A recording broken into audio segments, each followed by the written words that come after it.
اگر آپ نمازیں نہیں پڑھتے اور آپ ایک وہم ایک ایلوژن میں ہیں کہ بھئی میں مخلوق کے ساتھ بہت اچھا ہوں، میں سوسائٹی کے بڑے کام کرتا ہوں، یا میں جو ہے وہ رمضان میں اتنے لوگوں کو کھانا کھلاتا ہوں، اور اسی طرح کے کئی اور ایلوژنس کہ انسان کو دل کا اچھا ہونا چاہیے، نمازوں والا معاملہ جو ہے وہ اللہ کے ساتھ ہے اور اللہ بڑا غفور الرحیم ہے، تو آج کی ویڈیو آپ کے لیے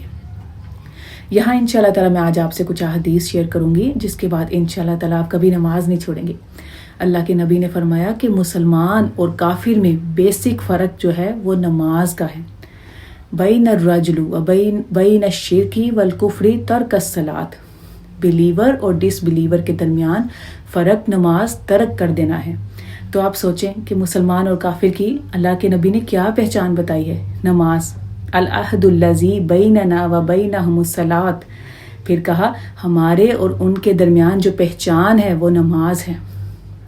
پتہ ہے آپ کو کہ صحابہ کسی عمل کو چھوڑنے کو کفر نہیں سمجھتے تھے، لیکن اگر کوئی شخص نماز نہیں پڑھ رہا ہوتا تھا نا تو وہ سمجھتے تھے کہ یہ بیمار ہوگا، یا پھر یہ غیر مسلم ہوگا، یا پھر یہ مسافر ہوگا۔ اس بات کو تو وہ مانتے ہی نہیں تھے کہ یہ مسلمان ہے اور نماز نہیں پڑھ رہا ہے۔ تو یہ اتنا بڑا فرق ہے، اتنا بڑا کفر ہے کہ اگر آپ اپنی نمازیں نہیں پڑھ رہے یا نمازوں کو ڈیلے کر رہے ہیں یا کل پہ ڈال رہے ہیں کہ کوئی بات نہیں کل سے میں شروع کروں گا، اور آپ کو پتہ ہے کہ قیامت کے دن سب سے پہلا سوال جو ہے وہ نماز کا ہوگا،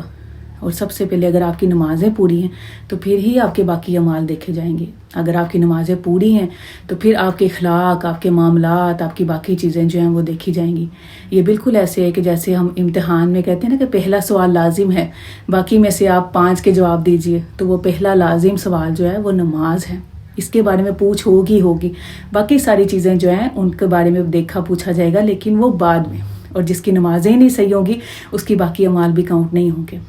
تو خدا را اپنی نمازوں کو درست کیجئے، اپنی نمازوں کو پریورٹائز کیجئے، اور اپنی ڈیلے نمازوں کو بالکل نہیں کریں۔ اپنی نمازوں کو سب سے پہلے اپنے کاموں میں فوقیت دیں، اس کی وجہ سے آپ اپنے دن میں، اپنے ٹائم میں، اپنی چیزوں میں برکات دیکھیں گے انشاءاللہ تعالی۔